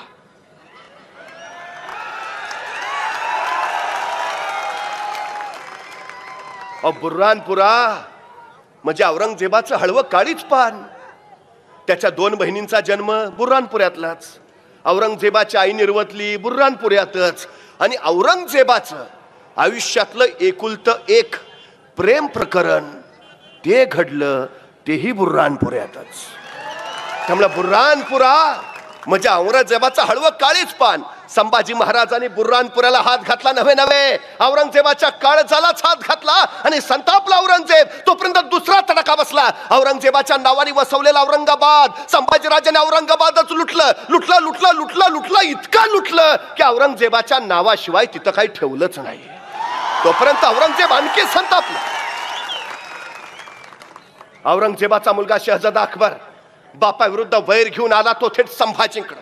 आता या अकबरला स्वीकारणं म्हणजे औरंगजेबाला खुलं आव्हान देणं आणि आव्हानाला पाठ दाखवणं. हा गुण संभाजींच्या रक्तातच नव्हता. दिल्लीच्या राजकारणासाठी संभाजी महाराजांनी अकबरला जवळ केलं आणि जणू औरंगजेबाच्या डोळ्यात मिरची पूड पडली. संतापला, उफाळला बेभान आणि उचलली तिने आपली पावलं. काशी दख्खनेकडं खोळंबला काळ. काय काय काय घडेल आता? औरंगजेब छाव्याला गिळणार की छावा औरंगजेबाला? खोळंबला काळ. काय घडेल? औरंगजेब कुणी साधा नाही बरं. आशिया खंडातलं सगळ्यात मोठं साम्राज्य म्हणजे औरंगजेबाच आणि आशिया खंडातलं सगळ्यात छोटं राज्य म्हणजे माझ्या संभाजी राजाच. औरंगजेबाच्या नुसत्या सरदारांची संख्या 14,500 आणि एका सरदाराच्या हाताखाली 50,000ची फौज म्हणजे 14,500 गुणले 50,000 एवढं औरंगजेबाचं लष्करी सामर्थ्य. आणि माझ्या संभाजी राजांचं सैन्य सगळे गोळा केले तर भरतील कसे बसे 50,000. औरंगजेबाचा एका वर्षाचा वार्षिक महसूल त्या काळात 23,000 कोटी आणि माझ्या संभाजी राजांच्या स्वराज्याचा वार्षिक महसूल कसा बसा 1 कोटी. औरंगजेब 62 वर्षाचा आणि संभाजी उन्यापुऱ्या 23 वर्षाचा. म्हणजे मनभर आहे औरंगजेब आणि कणभर स्वराज्य. मनभर औरंगजेब हे कणभर स्वराज्य चिरडायला टपला, उठला आणि बघता बघता महाराष्ट्रात पोहोचला. नगरला छावणी पडली आणि सगळ्या सरदारांना त्यांनी स्वराज्य खिंडीत पकडलं. सांगितलं सर बुलंद खान, अली खान, फतेह खान, रामसिंग हाडा, भीमसिंग हाडा, शहजादा आजम, मुअज्जम, बेदार भक्त आपल्या फौजागून महाराष्ट्रात आत आत आत घुसले. खासे संभाजीराजे गुढावर मान टाकून या यवनी फौजांशी झुंजायला सज्ज झाले. चोहो बाजूला वनवा पेटला. मोगलांच्या सैन्याशी बेबान टक्कर चालू झाली. चोहो बाजूला बघता आक्रोश किंकाळ्या आरोळ्या, तलवारींचे आवाज आणि बस हर हर महादेवाने जय भवानीच्या किलकार्या. लढत होते मराठे, बेभानपणे झुंजत होते. मोगलांना त्राही भगवान करून सोडत होते. अरे दिवसाच्या 24 तासातले 20 तास घोड्यावर मान ठोकून लढत होता संभाजी. शाडूच्या मातेच्या भाकरी प्रसंगी खात होता संभाजी. पण झुंजत होता, रेटत होता यवन माग, कडाडत होता. अरे तलवारीच्या टोकावर भाकरी भाजतात मराठे. औरंग्या तुला भाजायला वेळ नाही लागणार. संभाजींच्या त्या धगीनच गारद झाला औरंगजेब. सारं सैन्य सपशेल पराभूत होऊन मागं पळू लागला. शिकस्त, हार आणि पराभव. औरंगजेब संतापला, आपल्याच मनसबदारांवर ओरडू लागला. क्या करते हो बंदोबस्त? खिल्लते पहन के खाली मार खाते हो? इतनी फौज दीदी मत में कहा गई, खा गया दक्कन का चूहा. क्या करते हो? आणि कुणीतरी सरदार मानाचा, हुजूर वो संभा शैतान है. फिर हम कहा कम है, कहा कम है. आपल्या सरदारांच्या मनसबी कमी करत निघाला औरंगजेब. औरंगजेबाला वाटलं होतं संभाजी म्हणजे शिवाजींचा नादान तख्तनशील वारिस, चुटकी सरशी चुरगाळू आणि दक्कन घशात घालू. पण संभाजीने पहिलाच तडाखा असा दिला की औरंगजेबाला आपलं अनुमान बदलावं लागलं. हे पाणी काही वेगळंच आहे. संभाजी सिद्ध झाले. पण त्याच वेळी औरंगजेबानं संभाजींना गारद करायला आपल्या सगळ्या फौजा महाराष्ट्राच्या उरावर टाकल्या, साऱ्या बेफाट. आणि इथंच संभाजी राजांनी वेगळी चाल खेळली. औरंग्याच्या फौजा महाराष्ट्राच्या उरावर, संभाजी महाराजांनी स्वतःच्या फौजा औरंगजेबाच्या मुलकात घातल्या. आणि बघता बघता मराठी फौजेनं औरंगजेबाच्या मुलकात पुरता हैदोस मांडला. गावाच्या गाव काबीज केली, खंडण्या वसूल केल्या. जे जे सापडेल ते ते ताब्यात घेत राहिले. चोहो बाजूला फक्त वनवा वनवा उसळला. मराठ्यांनी औरंगजेबाचा मुलूक पुरता बेचिराग करून टाकला. औरंगजेबाला काही कळेना, मी यांच्या दारात आणि हे आमच्या घरात. बहादूर खानला त्यांनी मराठ्यांचा पाठलाग करायला पाठवलं. बहादूर खान मराठ्यांच्या पाठलागावर सुटला, पाठलाग करत राहिला. पण त्याला काय माहितीये, वारा आणि मराठे कधी कुणाला सापडलेत. पळत राहिला, फक्त पाठलाग करत राहिला. पण चिवट मराठे सापडतात कुठले? पण एके दिवशी मराठ्यांनीच बहादूर खानाचा हत्ती पळवला. पळ वैतागला, संतापला बहादूर खान. औरंगजेबाची तर पुरती छितूच झाली. इथं टाका घालावा तर मराठ्याने तिथं उसवून ठेवलंय. तिथं शिवायला जावं तर मराठ्याने तिथं फाडून ठेवलंय. तिथं जावं शिवायला तर मराठ्याने तिकडं लक्तरं करून टाकलीत. पुरती अब्रूची लक्तरं झाली होती औरंगजेबाच्या. वैतागला. तब्बल 1 वर्ष औरंगजेब टकरा घेत होता सह्याद्रीशी. 1 वर्ष टकरा घेत होता संभाजींशी. पण पुऱ्या दख्खनचा एक खण सुद्धा त्याला घेता आला नव्हता. कुठल्या किल्ल्याचा एक पत्थर औरंगजेबाच्या हातात पडला नव्हता. गडकोटांची बात सोडा, एक सैनिक त्याला पराभूत करता आला नव्हता. संभाजीची तर बातच सोडा. वैतागला, संतापला औरंगजेब. आपल्या सगळ्या सरदारांची बैठक बोलावली. क्या किया जाए, 1 साल बीत गया, ना कोई किला ले सके, ना उस संभा को शिकस्त दे सके. क्या किया जाए? कुनीतरी सर म्हणला, हुजूर इन मरहट्टों की जान है उनके गड़किलों में, पहले गड़किले लेते हैं. मराठे खुद ब खुद आएंगे घुटने टेकते सामने. आणि पटला औरंगजेबाला सही बात. हे मराठे गडकोटाच्या आधारावर तर लढतात. पहिल्यांदा गडकोट घेऊया, व मराठे कशाच्या आधारावर लढतील, सीधा घुटने टेकत शरण येतील. आणि मग त्याने विचारलं, ऐसा कौन सा किला है जो जल से जल लिया जा सकता हो. म्हणजे पहिल्याच घासाला पराभवाचा खडा नको, किल्ला असा काढा की पटकन घेता येईल, फारसा डोक्याला ताप नको. आणि एकाने सांगितलं, हुजूर एक किल्ला आहे. कौन सा? हुजूर नाशिक जिल्ह्यातला, दिंडोरी तालुक्यातला, वणीपासून अवघ्या काही मैलावर असलेला. हुजूर प्रभू श्री रामचंद्र तिथं विश्रांतीसाठी जायचंय, त्यांची सेज तिथं, म्हणून त्या किल्ल्याचं नाव आहे रामसेज. हुजूर असा किल्ला है. मराठे कितने हैं? 300-350 होंगे हुजूर. शिबंदी ना हुजूर, बजमियत ना हुजूर, तोहफे बिल्कुल ना हुजूर. तो ठीक है, वही ले लेंगे. ठरला औरंगजेबाच. अवघे 350 मराठे असलेला, शिबंदी बजमियत अजिबात नसलेला तो रामसेजचा किल्ला घ्यायचा. औरंगजेबाने विचारलं, तो कौन जाएगा, कौन लेगा रामसेज? आणि उभा राहिला शाबुद्दीन खां. हुजूर हम जाएंगे, हम लेंगे रामसेज. बहुत खूब. शाबुद्दीन कितने दिनों में लोगे किला? तसा शाबुद्दीन म्हणाला, हुजूर सकाळचा नाश्ता करून जातो, दुपारच्या जेवणाला किल्ला घेऊनच परत येतो. बहुत खूब. 20,000ची फौज दिली आणि निघाला शाबुद्दीन खान. बघता बघता रामसेजवर कोसळला. आता रामसेजवर आमचा किल्लेदार आहे रामाची पवार, आणि सोबत सैन्य अवघे 300. आणि या 300 सैन्याशी झुंजायला 20,000चं सैन्य घेऊन बघता बघता शाबुद्दीन खान रामसेजला पोहोचला. रामसेजला वेडा पडला. प्रचंड मोठा सेना सगर येतोय. दुसरा कुणी असता तर म्हटला असता, चलो भागो, डिपॉझिट पण राहणार नाही. पण हा रामाच्या हटला नाही. पळून जायचं नाव नाही. ती उभा राहायची जी जिगर आहे ना, ती जिगर निर्माण केली आहे संभाजी राजांनी. एक एक एक एक शिलेदार संभाजी म्हणून लढतोय स्वराज्यासाठी. बघता बघता शाबुद्दीनचा वेडा पडला. कडाडला शाबुद्दीन, चलो आगे, ले लो किला. आणि निघालं रामसेजवर सैन्य शाबुद्दीनचं. वेस ओलांडून पुढं पुढं पुढं पार निम्म्यापर्यंत पोहोचलं. आमच्या मराठ्यांची हालचाल ना प्रतिकार. शाबुद्दीन खानाला वाटलं बहुतेक न लढताच किल्ला देत आहेत वाटतं. मोठा उत्साहाला चलो आगे लेलो केला. सैन्य पुढं पुढं आलं. नजरेच्या टप्प्यात आलं तसे मराठे सावध झाले. हातातल्या गोपण्या थरारल्या. दगड भरली, सुटली दगड. दना दना दना थार थार थार दगड लागली. पथरांची बौछार नुसती. त्या दगडाच्या माराने घायाळ झालं शाबुद्दीनचं सैन्य. पाठीला पायलवान पळत सुटलं. त्या शाबुद्दीनच्या मस्तकावर दगड बसलेला. ती जखम दाबीत शाबुद्दीन म्हणाला, कैसे है ये मराठे, पत्थरों से खेलते हैं. या खुदा, पूरी जिंदगी में ऐसी जंग देखी ना हमने. एका दिवसात किल्ला घेतो म्हणलेला शाबुद्दीन खान रात्री खलबत खाण्यात जखमा शेकत बसला होता. क्या किया जाए? त्याचा सरदार होता मोठा कल्पक. तो म्हणला, हुजूर ऐसा करते हैं. बोलो. नाही, काल आपण चालत चालत गेलो, मग दगड डोक्यावर बसली. मग उद्या चालत चालत नको जायला, मग सरपटत सरपटत जाऊ, म्हणजे दगड आली तरी डोक्यात बसणार नाहीत. शाबुद्दीनला पटलं, ऐसाही करेंगे. दुसऱ्या दिवशी चढाई सुरू झाली. सगळी माणसं निघाली पण सरपटत. कुणी डोकं वर करायला तयार नाही. चुकून डोकं वर करायचो, डोक्यात दगड बसायचा. डोक्याला ताप नको, बघ खालीन चल पुढं.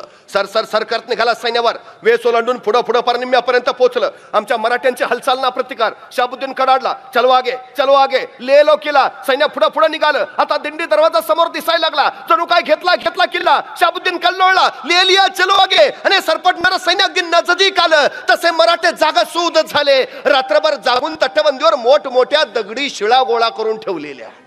हे सरपटणारं सैन्य जवळ आलं. तशा त्या दगडी शिळा दिल्या नुसत्या ढकलून. गडगडा करत शिळा सुटल्या खाली. या सरपटणाऱ्या प्राण्यांना चेंगरून मेंगरून पार तळ जाऊन थांबल्या. शाबुद्दीनचं उरलं सुरलं सैन्य पाठीला पायलवान पळत सुटलं. महिना झाला, 2 महिने झाले, 3 महिने झाले, 6 महिने झाले. शाबुद्दीनला किल्ल्यावर जाता येईना. लढाईचं लांबच. शाबुद्दीन वैतागला. क्या किया जाए, ये खुद नीचे नहीं आते, हमें ऊपर नहीं आने देते। अरे सामने ही नहीं आएंगे तो लड़ेंगे कैसे, और लड़े ही नहीं तो फिर जीतेंगे कैसे। वर्ष झालं शहाबुद्दीन संतापला, क्या किया जाए। त्याचा एक तोपखाना प्रमुख होता महाबत खान। तो बोला, हुजूर ये मराठे खुद नहीं आएंगे, हमें आने नहीं देंगे, ऐसे दिन कब तक निकाले। ऐसा करते हैं, सीधा गोलाबारी शुरू करते हैं, तोपमारा करेंगे। हुजूर 30-32 तोफ आहेत आपल्याकडे, तोपमारा चालू केला तर अर्ध्या तासात किल्ला ढासळेल। आणि पटलं शहाबुद्दीनला सही बात। महाबत खान तयारी कर। महाबत खान कामाला लागला। त्या रात्री शहाबुद्दीन खान निवांत झोपला आणि बरोबर त्याच रात्री 101 मराठे अलगदगडावरनं खाली उतरले, सरळ शहाबुद्दीनच्या छावणीत घुसले। सपासप कत्तल चालू झाली। आक्रोश किंकाळ्या रोळ्या, रक्ताच्या चिळकाण्या, मुर्द्यांचा आणि प्रेतांचा कच, यात्रांचा हल्ला कल्लोळ उडाला। शहाबुद्दीन खडबडून जागा झाला। क्या हुआ? छापा हुजूर। कौन थे? मराठे हुजूर। कहां गए? निकल गए हुजूर। संतापला शहाबुद्दीन, सीधा हमारे डेरे पर छापा। ये मजाल महाबत खान, तोफे लगाओ अभी क्या अभी। आता रात्रीचे 2 वाजलेत आणि शहाबुद्दीन सांगतोय तोफे लगाओ अभी क्या अभी। महाबत खान म्हणला, हुजूर अभी अंधेरा है, अभी तोफे लगाएंगे तो गोले सीधे हम पे ही बरसेंगे, सुबह तक राह देखते हैं। सरपडला शहाबुद्दीन, पण ठरला होता आता सोडायचं नाही मराठ्यांना बस। दुसऱ्या दिवशी सकाळी 6 वाजता शाही हत्तीच्या अंबारात शहाबुद्दीन बसला। 30-32 तोफा महाबत खानाने किल्ल्याच्या दिशेने तोंड करून ठेवल्यात। दारुगोळा टसून भरलाय, वातान बाहेर काढली आहे। आता शहाबुद्दीनची इशारा झाली की वातान पेटवायची, तोफ मारा चालू। आणि शहाबुद्दीनची इशारा झाली, हातात पेटी मशाल घेऊन महाबत खान पुढे झाला आणि तोफेची वातान पेटवणार। त्याच वेळी गडावरनच आवाज आला, धडम दुम। तोफेचा गोळा सुसू येतोय त्यांच्याच दिशेनं। तसा महाबत खान कडाडला, तोफे पीछे लो, तोफे पीछे लो। त्या शहाबुद्दीनला सुचायचं बंद झालं। क्या क्या क्या क्या हुआ? हुजूर मराठों ने गोला बारिश कर दी है, आगे रहेंगे तो उनके गोले सीधे हम पे बरसेंगे, पीछे आएंगे हमारे गोले उन तक नहीं पहुंचेंगे। तोपखाना नाकामयाब हुजूर। शहाबुद्दीन विचारलं, अरे पण मराठ्यांकडे तोफा नव्हत्या ना? तोफा नव्हत्या मराठ्यांकडे मग? तसा महाबत खान म्हणला, हुजूर मराठ्यांकडे तोफा नव्हत्या, डोकं तर होतं। मतलब मराठ्यांनी लाकडाच्या तोफा तयार केल्यात, त्याला आतनं जनावराचं कातडं लावलंय। हुजूर त्यांची एक तोफ आपल्या 10 तोफेला भारी आहे। ठीक ठीक, तोफा तयार केल्या तोफा तयार। दारुगोळा कुठनं आणला? तसा महाबत खान म्हटला, मग रात्री छापा कशाला मारलेला?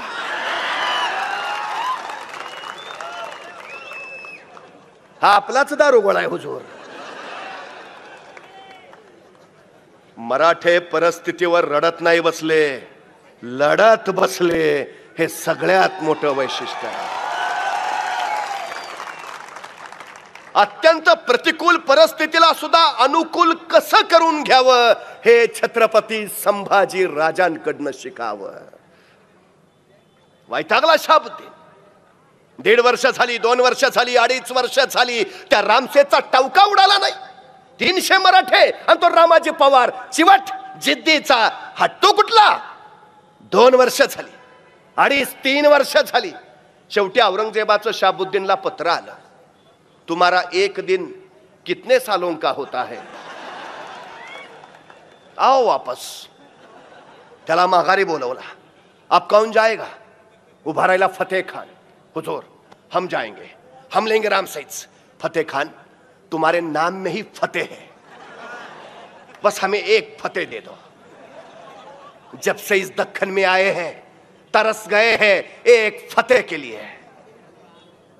आणि खरा होता औरंगजेबाच 2.5 वर्ष तडपडत होता एका विजयासाठी। ज्याला संभाजी राजांच्या अंगावर पाठवू तो अंग चोरून पळत येई, नाहीतर मार खाऊन पडून राही। आता संभाजींच्या विरोधात लढायचं म्हटलं तर मोगलांना कापरं भरत होतं। एखादा सरदारला सांगितलं जा लढ तर पाठीमागं पळून जात होता। तयार नव्हता कुणी का? मोगलांची धारणाच अशी झाली होती, अरे तो संभाजी फक्त जिंकण्यासाठी जन्माला आलाय आणि मोगल फक्त हरण्यासाठी आणि मरण्यासाठी तयार झालाय। कुणी तयार नाही हो संभाजीराजांच्या विरोधात. औरंगजेबाला माहिती आहे पराभव पहिल्यांदा रणात होत नाही, पराभव पहिल्यांदा मनात होतो. जी माणसं मनानं पराभूत असतात रणात जिंकू शकत नाहीत, आणि जी माणसं मनानं जिंकलेली असतात रणात पराभूतच होऊ शकत नाहीत. संभाजीराजांनी मोगलांचा मनात पराभव तर केलाच होता, पण रणातही तो रोज होत होता. या मोगली सैन्याचा आत्मविश्वास वाढवायची गरज होती, आणि म्हणून त्याला एक विजय हवा होता, एक छोटासा विजय. आणि म्हणून तर त्यांनी छोटासा किल्ला निवडला, रामसेज, जल से जल लिया जाए. पण दुर्दैव हा छोटासा रामसेज सुद्धा 300 मराठ्यांनी त्याला मिळू नाही दिला. विजयाचा एक उन्माद पुढच्या कैक लढतींसाठी प्रेरणा देणारा ठरतो. म्हणून औरंगजेब सांगतोय फतेह खान बस एक फतेह देतो, एक फतेह. आणि फतेह खान आला, रामसेजला परत वेढा टाकून बसला. 3 वर्ष झाली, 3.5 वर्ष झाली, टकरा घेत राहिला फक्त, पण रामाजी पवार त्याचे मनसुबे यशस्वी होऊ देना. फतेह खान संतापला. 4 वर्ष झाली, रामसेज अजिंक्यच राहिला. फतेह खानला काही कळेना क्या किया जाय. शेवटी त्या फतेह खाननं सगळ्या सरदारांची बैठक बसवली. क्या किया जाय. आता अशी एखादी बैठक बसली की हमखास त्याच्यात एखादं तिरकं असतं, ते तिसरंच काहीतरी काढतो. म्हणजे मी कायम सांगतो, एखाद्या गावाचा विकास करायचा असेल, समाजाचा विकास करायचा असेल, 4 गोष्टी फार महत्वाच्या. पहिली गोष्ट, ज्याच्याकडे पैसा आहे त्यांनी पैसा द्यावा. दुसरी गोष्ट, ज्याच्याकडे वेळ आहे त्यांनी वेळ द्यावा. तिसरी गोष्ट, ज्याच्याकडे कष्ट आहे त्यांनी कष्ट द्यावे. आणि चौथी गोष्ट, ज्याच्याकडे तिन्हीपैकी काहीच नाही त्यांनी किमान गप्प राहावे. अडचण पहिल्या तिघांची नसते, वळवळ ज्याच्याकडे काय नाही त्याची जास्त. चळवळ मोडीत काढायला कायम पुढं हे, आणि असतातच हे तिरके आहे. या फतेह खाननं विचारलं क्या किया जाय, नेमकंही तिरकं उठलं. हुजूर ऐसा करते हैं, बोलो हुजूर, इस किले के सामने हम नया किला उभारते हैं. डोक्याला तापच नको त्यांचा किल्ला घ्यायचा, आपला आपण नवाज बांधू ना. कुणी उद्योग सांगितलाय.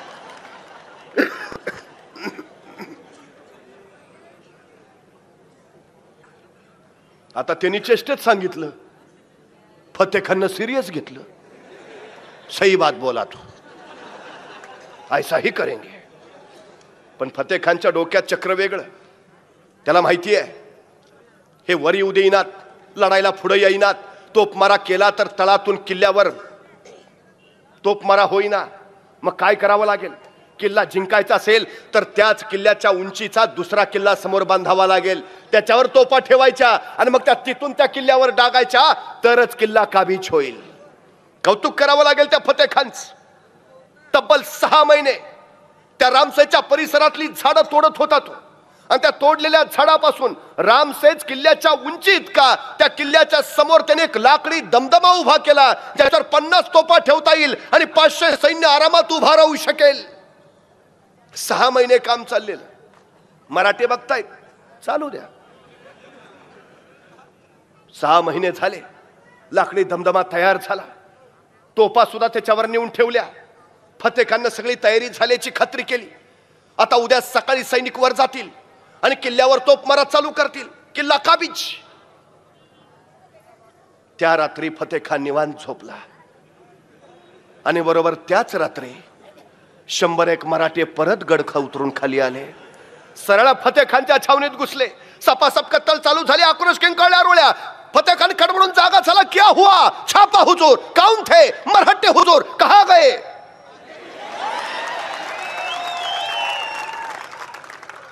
संतापला फतेह खान. बस कुछ वक्त की बात है, वो अब हमारी हंसी उड़ा के गए, कल सुबह वो रोएंगे. दुसऱ्या दिवशी सकाळी 6 वाजता फतेह खान शाही हत्तीच्या अंबारीत बसला. 500 सैन्य त्या लाकडी दमदम्यावर केलं.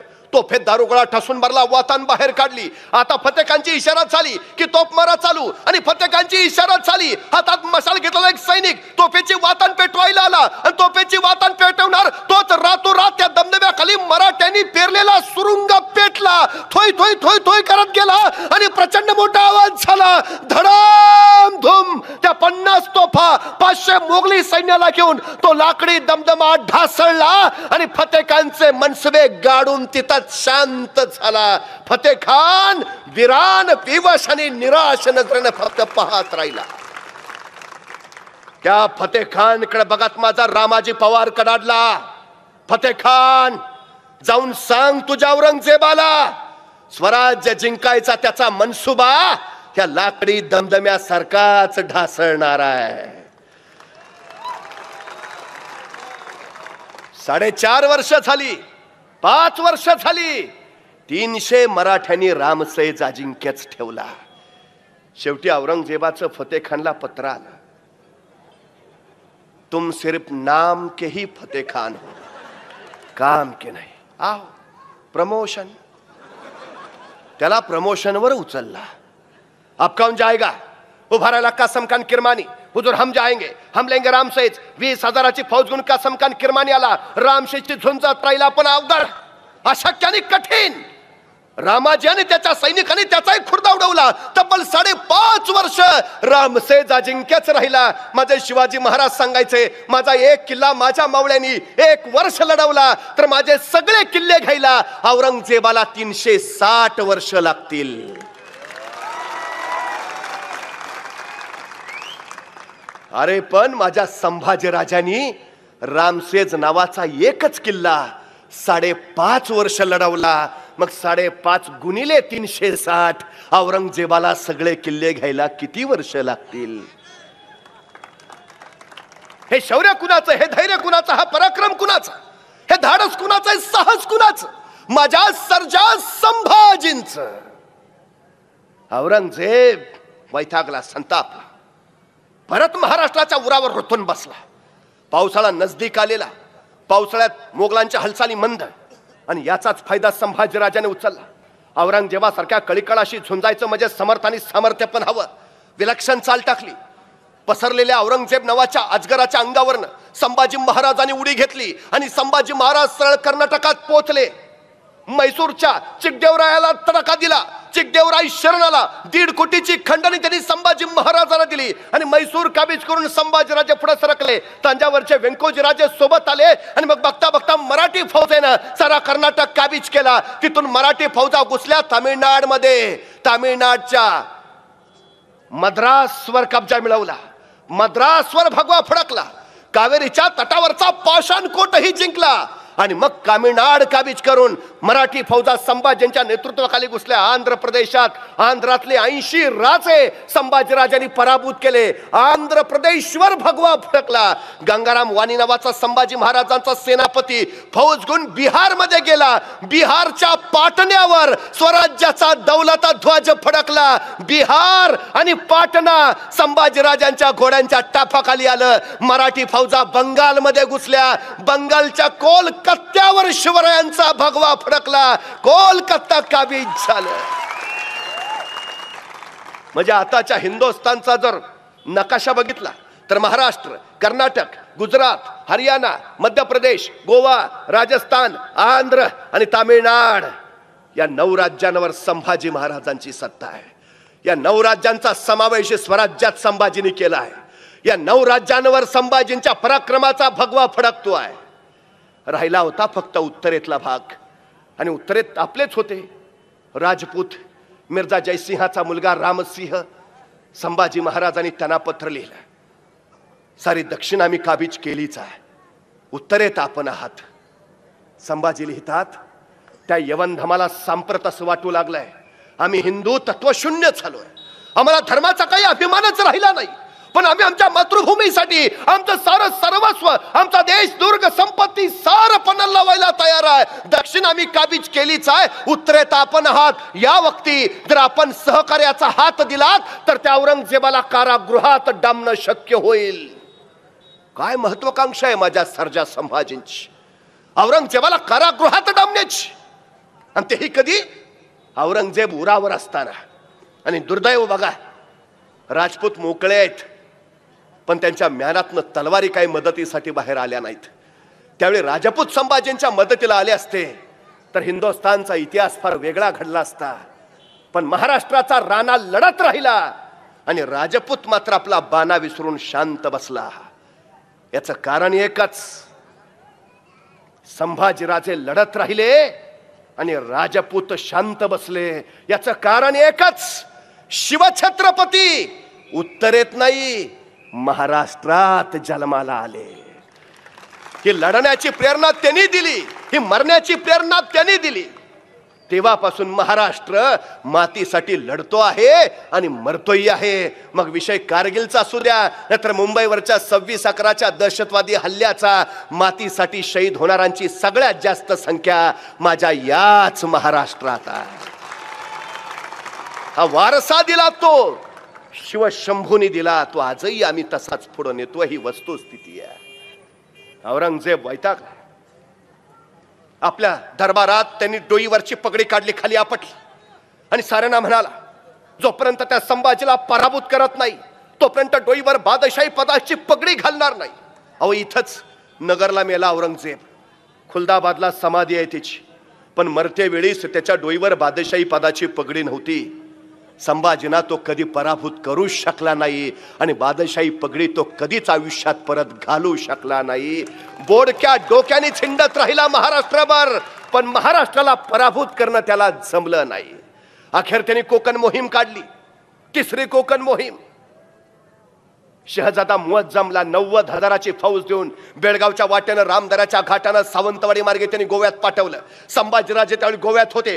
गोव्यातल्या विजराईला जंग पछाडून गोव्यावर भगवा फडकवायच्या तयारीत होते आणि त्याचवेळी उत्तरेतनं शाहाबुद्दीन खानाला 30,000ची फौज घेऊन पाठवलं, म्हणजे सावंतवाडीच्या वाटेनं मुअज्जमनं यावं, पुण्याकडनं शाहाबुद्दीनला घुसावं आणि गोव्यात असणाऱ्या संभाजींना खिंडीत पकडावं, असा औरंगजेबाचा डाव. गोवा जिंकलंच होतं संभाजीनी. आता काही क्षणात गोव्यावर भगवा फडकणारच होता, पण ह्या मुअज्जमाल्याची वार्ता मिळाली आणि संभाजीने गोव्याची लढाई सोडली आणि संभाजी सरळ रामदऱ्याच्या घाटात आले. ज्याला पकडावं तोच समोर मुअज्जमची दात खेळ बसली, पण तोपर्यंत हर हर महादेवचा जागर झाला. समशेरी उससल्या आणि रामदऱ्याचा घाट थरारत राहिला. तब्बल 40,000 मोगल संभाजीराजाने आपल्या सैन्याच्या मदतीनं कापून काढले. रामदऱ्याचा घाट थरकापत राहिला. आल्या वाट्यानं संभाजी तसेच वाऱ्यासारखे निघून गेले आणि बरोबरचा कोंडाजी संभाजींना विचारत राहिला, तो मुअज्जम आयता ताब्यात आलता, कापायचा नाही वे, जित्ता का ठेवला?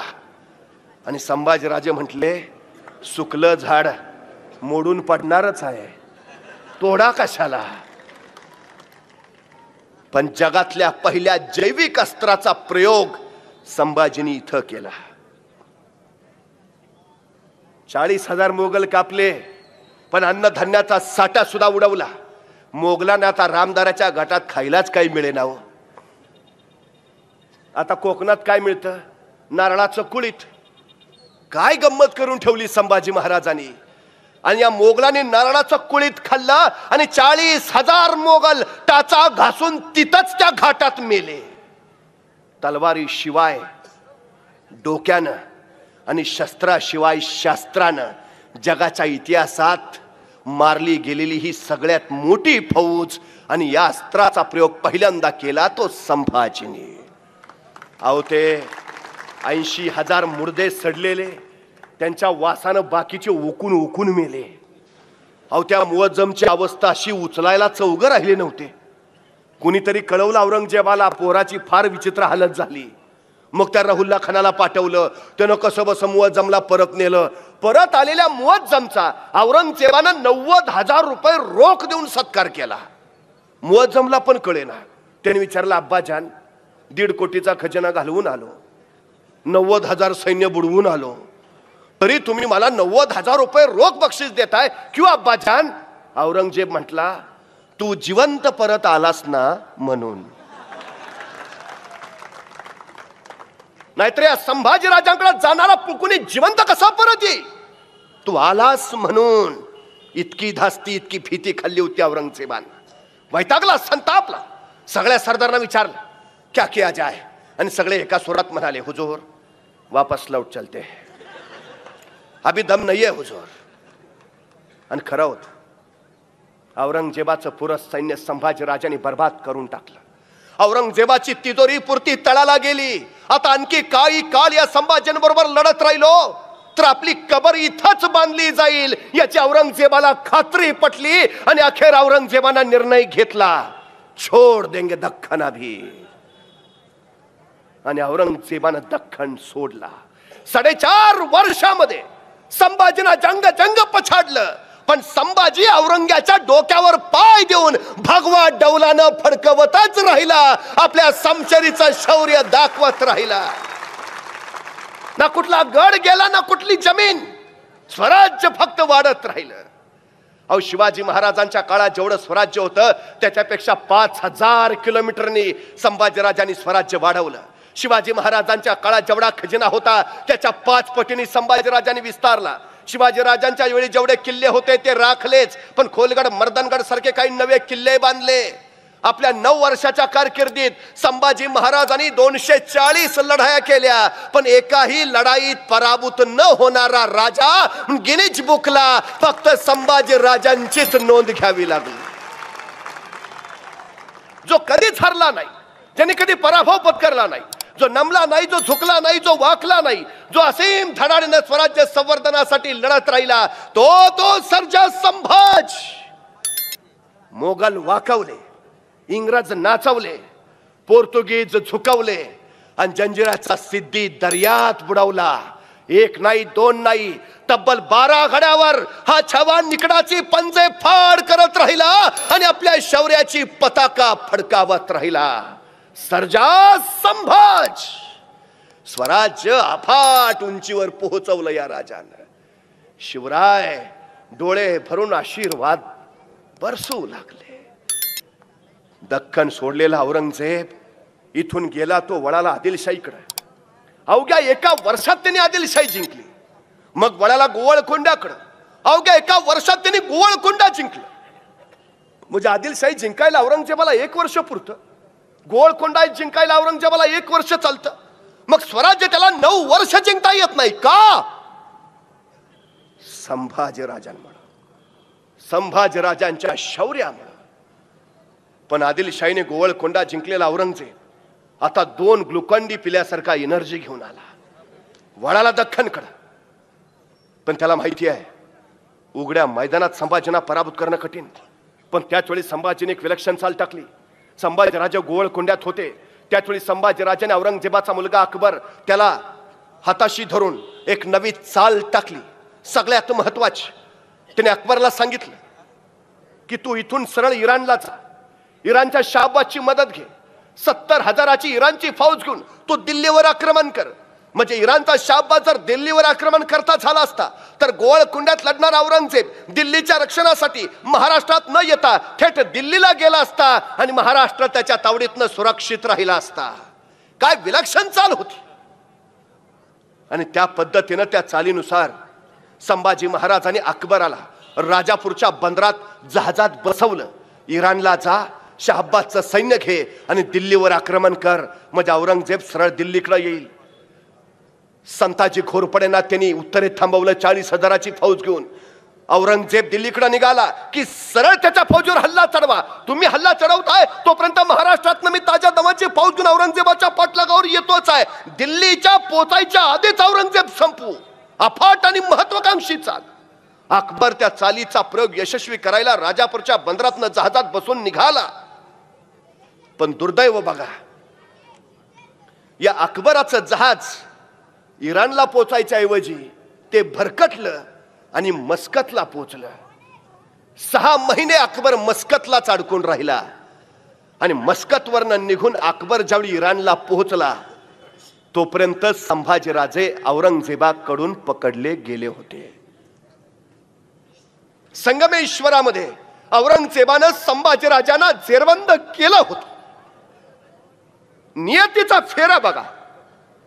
जर अकबराचं जहाज भरकटलं नसतं, तो मस्कतला पोचण्याऐवजी इराणला पोचला असता आणि दिल्लीवर आक्रमण झालं असतं, तर आज संभाजी महाराजांनी दिल्लीवर भगवा फडकवत ठेवला असता नव्हे, संभाजीराजे दिल्ली पती झाले असते. पण इतिहासात जर तरला स्थान नाही, अजिबात नाही. उघड्या मैदानात संभाजींना पराभूत न करू शकणाऱ्या औरंगजेबाने संभाजीराजांना संगमेश्वरात मोजक्या सैन्यांशी असताना पकडलं, बहादूरगडाला आणलं आणि संभाजीराजे गिरफ्तार झाल्याची वार्ता औरंगजेबाला कळाली. आनंद औरंगजेब बहुत खूब लाया जाए उसे शानो शौकत से, पहना जाए तख्ता कुला. आतापर्यंत मराठेशाहीचा तख्त त्याने आपल्या खांद्यावर पेलला असेल, आता त्याच्या खांद्यावर तख्ता कुला ठेवा. विदूषकी झबली घाला त्यांना. आतापर्यंत मराठेशाहीची भरजरी वस्त्र घातली असतील, आता विदूषकी झबली घाला. आतापर्यंत मराठेशाहीचा मुकुट त्यांनी माथर मिरवला असेल, आता घुंगरा असलेली विदूषकी टोपी घाला. आतापर्यंत राज अलंकार घातले असतील राजानं, आता पोलाद एक काटेरी साक दंडाने जखडवा. आतापर्यंत राजा घोड्यातून, मेन्यातून, पालखीतून, हत्तीच्या अंबारीतनं गेला असेल, आता उंटाला बांधा. आतापर्यंत राजा आला म्हणून नगारे वाजले असतील, आता ढोल तसे बडवायला सुरुवात करा. कळू द्या महाराष्ट्राला, शहनशाह हिंदोस्ता आलमगीर गाजी औरंगजेबनी संभाजी गिरफ्तार केलाय. आणि बरहुकुम बहादूर गडावर निघाली धिंड संभाजी राजांची. विदूषकी झबली घातलेले, उंटाला बांधलेले, तख्ता कुला चढवलेले, काटेरी पोलादी साका दंडाने जखडवलेले ते संभाजीराजे बघितले असते तर वाटलं नसतं स्वराज्याचे छत्रपती आहेत. अरे कुणाच्या वाट्याला ही विटंबना, कुणी सोसला हा यातनांचा दाह. इतिहास एकच नाव सांगतो, संभाजी, फक्त संभाजी. निघाली धिंड वाचत गाजत, पण सगळ्या यवनी छवनीत आनंदाचा कल्लोळ माजला होता. ज्यांनी 9 वर्ष औरंगजेबाच्या दिमागात सैतानी गोंधळ घातला, तो संभाजी आहे कसा, चालतो कसा, बोलतो कसा, दिसतो कसा, कोण कोणाच्या घरावर, कोण कोणाच्या खांद्यावर, कोण कोणाच्या झाडावर बसून बघतायत संभाजी कसा आहे. अचानक कुठून तरी फिरफिरणारा दगड यायचा, संभाजींच्या छातळा रडायचा, रक्ताचे चिलकांडी यात्रायचा, कल्लोळ उडायचा. कुणीतरी यायचं अंगावर थुकायचं, कुणीतरी यायचं कधी शिवी हसडायचं, कुणीतरी यायचं उंटाची शेपटी पिरगळायचं, उंटा थया थया नाचायचा, अंगावरचे काटरी साखदंड टोचायचे, बोचायचे, चागोचागी जखमा करायचे. कुणीतरी यायचं तलवारीच्या पात्यानं अंगावर रेषा उठवायचं, रेषेबरोबर रक्ताची धार लागायची. मुद्रा मुद्रा रक्त मुद्रा उमटवत निघाला होता छावा. अरे किती सोसावं, किती. हनुमानाला शेंदूर फसावा तसा रक्तानं माखला होता संभाजी. पण एवढं होऊनही झुकला नव्हता, वाकला नव्हता वा नमला नव्हता. होता तसाच ताट करारा बाणेदार, आला तसाच औरंग्याच्या दरबारात आणि कडाडला वज्र असत.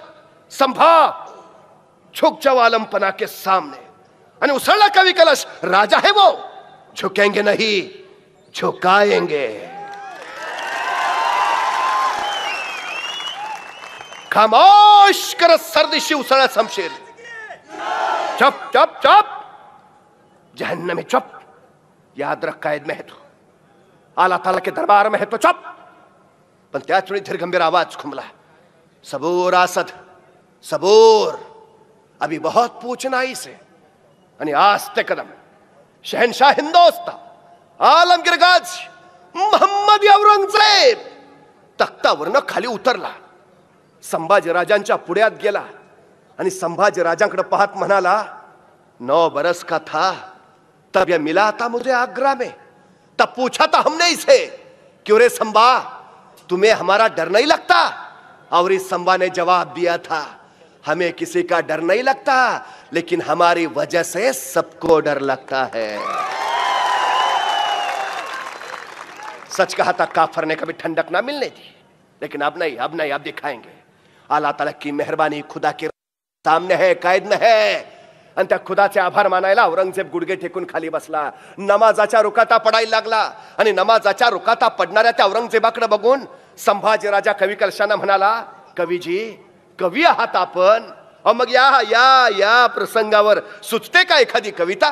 कवी कलशाला आश्चर्य वाटलं. मरणाच्या दारात आहे राजा, मृत्यूच्या गोट्यात आहे, औरंग्याच्या पुढ्यात आहे, राजाला भीती न भय, राजा निर्भय. राजा विचारतोय सुचते का एखादी कविता. अरे ही काही कविता ऐकायची वेळ आहे का. पण कवीजी म्हणले, हा राज का नाही. आणि कवी कलशाने कविता ऐकवायला सुरुवात केली. राजन तुम हो सांचे, खूब लढे हो जंग, देख तुम्हारा तेज तखत त्यजत औरंग. औराजे काय तुमचं तेज, काय तुमचं शौर्य, तुमचं ते तेज बघून औरंगजेब स्वतःचं सिंहासन त्यागून तुमच्या पुढे येऊन गुडघे टेकून बसलाय. बहुत खूप. पण त्याच वेळी खडबडून उभा राहिला औरंगजेब. चुप चुप. थरथरता औरंगजेब संभाजी राजांना विचारता झाला, बताओ संभा, कहर की है लूट, कहर काय खजाना आणि उसळला छावा. अरे हिंदुस्तान आमचा खजाना, इथल्या मातीचा कणन कण मानतो मी सोनं. औरंग्या तू गिळलास हिंदुस्तान, तू गिळलास आमचा खजाना, पण आम्ही मागणार नाही तुझ्यासारखे, होणार नाही भिकारी. अरे हिंदुस्तान भीक मारून भीक देतो तुझ्यासारख्याला, घेत नाही असा, घेऊ मनगटाच्या बळावर आणि तलवारीच्या जोरावर.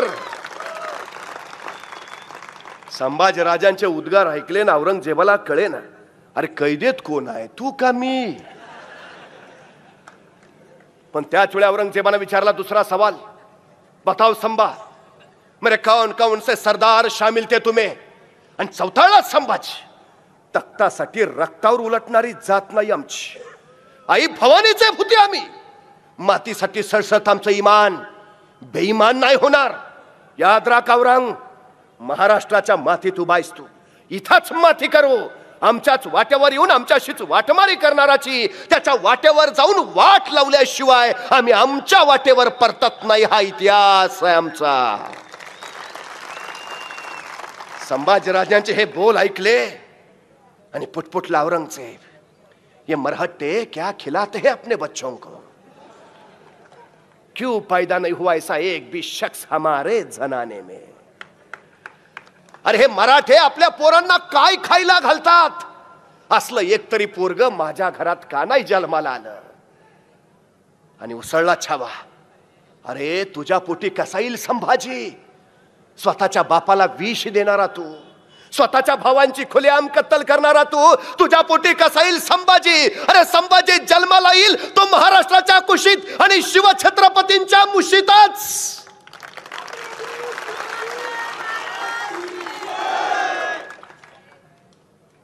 वैतागला औरंगजेब, ले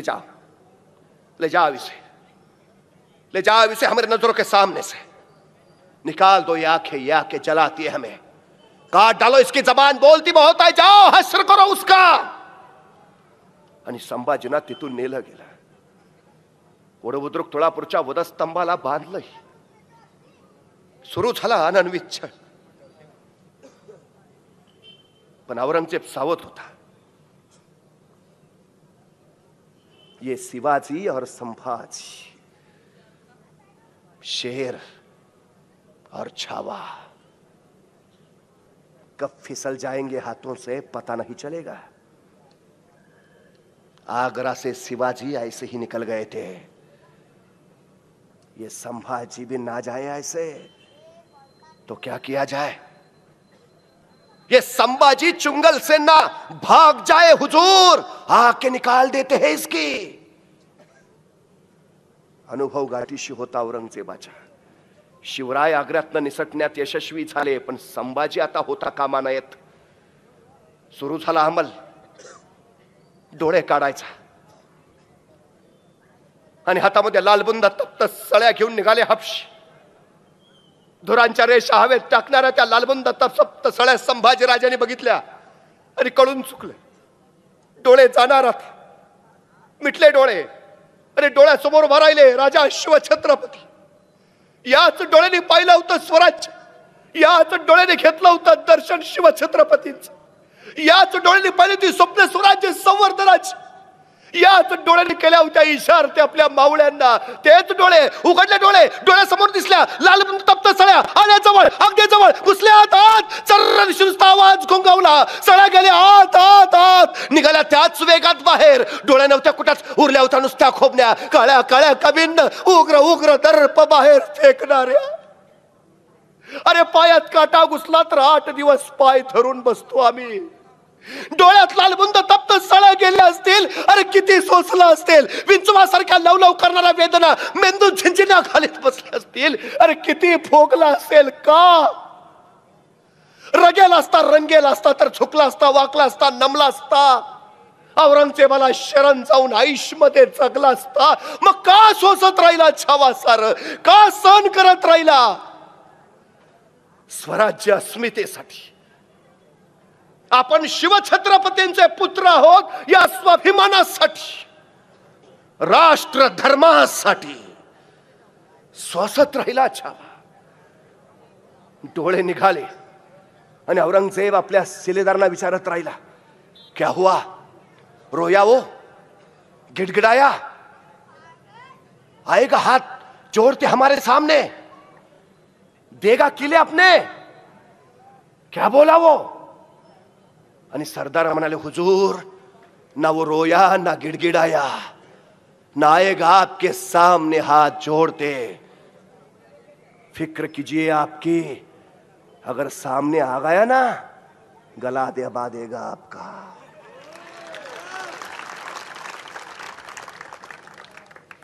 बहुत बक रहा है आपके बारे में, गालियां दे रहा है हुजूर। आणि संतापला औरंगजेब, काट डालो उसकी जबान, काट डालो उसकी जबान। आणि सुरू झाला दुसरा हननवित छळ।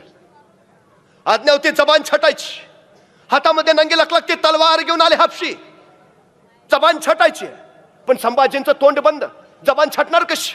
एक हापशी पुढे झाला, संभाजींचं तोंड उघडायची कोशिश करू लागला, पण तोंड उघडे ना। मग एकाने कानावर दाब जोर दिला, पण तोंड उघडे ना। एकाने मस्तकावर प्रहार केला, पण तोंड उघडे ना। अरे उघडेल कसा? वाघाचा जबडा आहे, वाघाच्या जबड्यात घालून हात मोजती, दात ही आमची अवकात सांगणारा संभाजी आहे। मग मात्र एका हापशाने युक्ती केली, संभाजींचं नाक दाबून धरलं, श्वास कोंडला आणि श्वासासाठी ओठ हल्ले, जीभ लवलवली। त्या संधीचा घेतला फायदा, सांडशी घुसली आत, सांडशीत पकडली जीभ, ओढली बाहेर, नंगी तलवार लकलकली, चालली साप। तोंडातनं उघडलं नुसतं लालबुंद रक्त, जीभ पडली होती समोरच वळवळत। ती सुद्धा तयार नव्हती संभाजीराजांपासून पोरकं व्हायला। ज्या जिभेनं उमटवले जगदंब जगदंबचे बोल, जी जीभ म्हणत राहिली जय भवानी, जे करत राहिले जागर हर हर महादेव, जे म्हणत राहिली मासाहेब भाऊसाहेब बाबासाहेब, तिची पडली समोरच। एक नाही दोन नाही, तब्बल 40 दिवस हननवित अत्याचार चालू होता। बोकड सोलावं असं संभाजींचं कातडं सोलून काढलं, त्याच्यावर मिठाचं पाणी टाकलं, चर्र जाळ झाला यातनांचा। कुणीतरी यायचं हाताची बोटं छाटायचं, कुणीतरी यायचं गुडघ्याच्या वाट्या काढायचं, कुणीतरी यायचं तलवारीच्या पात्यानं मांसाचे लगदे कापायचं, कुत्र्या किडांना खाऊ घालायचं। बघितलं असतं तर वाटले नसते। छत्रपती आहेत, छत्रपती आहेत। अखेर उगवली फाल्गुनी वद्य अमावस्या, 11 मार्च 1689, आणि औरंगजेबाच्या अखेरची आज्ञा सुटली। मस्तक कलम करा त्याच, आणि संभाजींचं मस्तक छाटलं गेलं, भाल्याच्या फळाला अडकवलं आणि निघालं वाजत गाजत। तो भाल्याचा फळाला इंद्राणीच्या तीरावर आणि इंद्राणीच्या रेतीमध्ये तो भाल्याचा फार रोला गेला, आणि मस्तकातनं रक्ताचा एक थेंब त्या इंद्राणीच्या पत्रात पडला, आणि थरारली शहारली इंद्रायणी। अरे याच इंद्रायणीला पाहिलं संभाजींचं शौर्य, ते धैर्य, तो पराक्रम, ते धाडस, ती इंद्रायणी ढाळू लागली असो। खरा संभाजी कुणाला कळालाच नाही सांगत, संभाजी कळाला फक्त औरंगजेबाला। आणि औरंगजेब म्हणाला, सचमुच छावा था छावा शेर का, या अल्लाह, हमने आंखें निकाल दी उसकी, लेकिन उसकी आंखें नहीं झुकी हमारे सामने।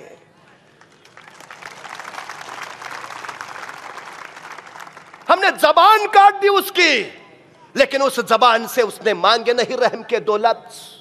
हमने हाथ तोड़ दिए उसके, लेकिन नहीं फैलाए उसने अपने हाथ हमारे सामने।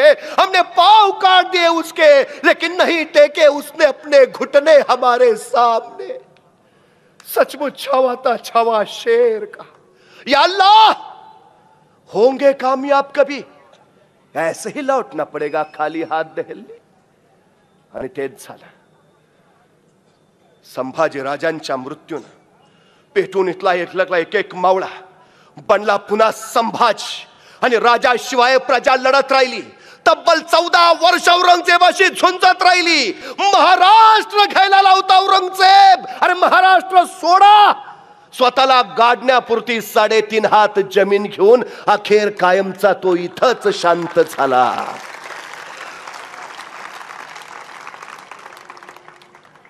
औरंगजेब संभाजी राजांना मारू शकला नाही, अजिबात नाही। संभाजीनी हे स्वतःहून स्वीकारलेलं मरण आहे, कारण स्वराज्याची परिस्थिती अशी होती। संभाजी राजांना माहिती आहे एकदा इथला माणूस पेटला की पुढच्याला पेटवल्याशिवाय शांत बसत नाही.